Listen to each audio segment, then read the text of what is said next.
To all of you out there in academia, I know there are so many stressors, challenges, and demands, and there is something that we all can do to help ourselves more effectively navigate those challenges, stressors, and demands. And that is to pay attention to the resources that we need to be able to work effectively, to make progress, to reach our goals, and to experience well being along the way. We have internal and external resources that we need, and when we prioritize tapping into them, we actually make our journey easier for us. So this week in our co-working community, where we have 24 co-working sessions coming up, this week our theme is resources, and we're going to be exploring together how we can actually more effectively tap into and make use of resources to help us be more productive and have more physical and psychological well-being. So here are 4 things to consider when it comes to resources. Number 1, be mindful of the tendency we have to overuse our survival resources.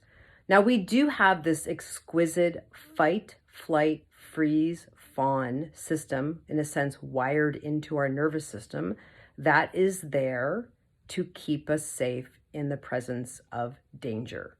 And there's a tendency in the stress and the challenge we experience in academia to actually overuse our survival resources and overprotect ourselves and underutilize other resources that would actually better serve us.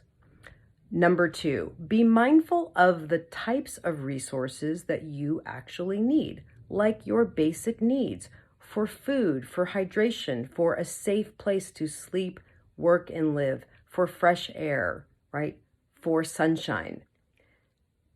You also have psychological resources, and these are resources inside ourselves that we already have that we can cultivate, like wisdom, like the capacity to be kind inside ourselves, to be creative, to have a sense of meaning and connection to our values.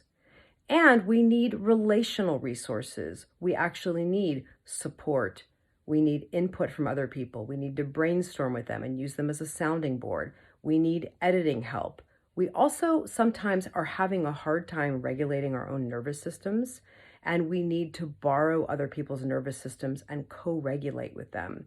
We actually need to know that we're not alone, that other people can see and feel us, and that we make sense.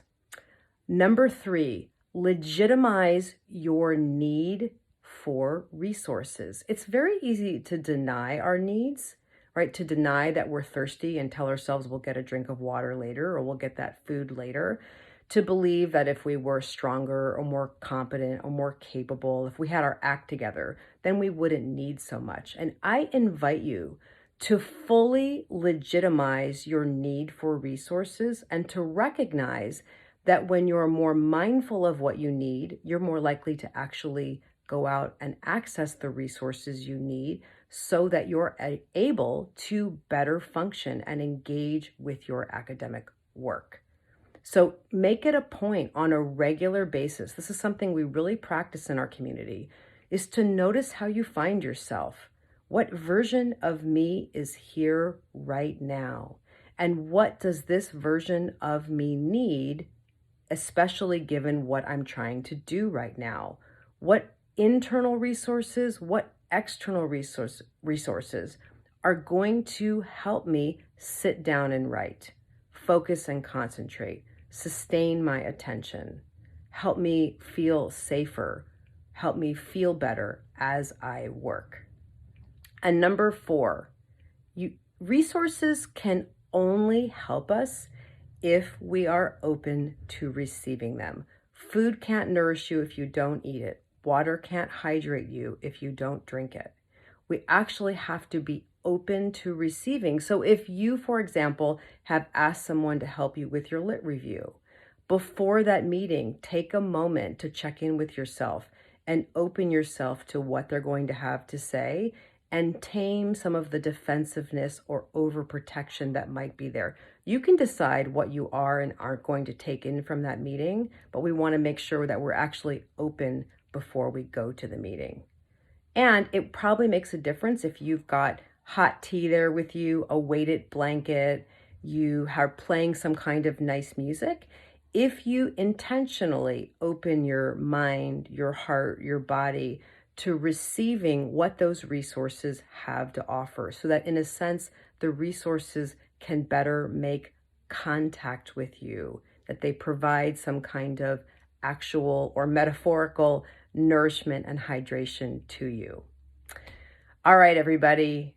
It is a great honor and really privilege of my life to be one of the facilitators in this community. I'm looking forward to exploring resources with all of you. And I would love to invite those of you who've never visited the academic writer space to come and sign up. We've set up our community where anybody can sign up for a free week of membership. And in that free week, you can attend as many of our 24 2-hour Zoom writing retreats as you like. And you can also access our video library of pre-recorded retreats and other workshops that we have to offer. I hope to see as many of you as possible on Zoom, and I look forward to seeing where we go in our conversation with resources this week.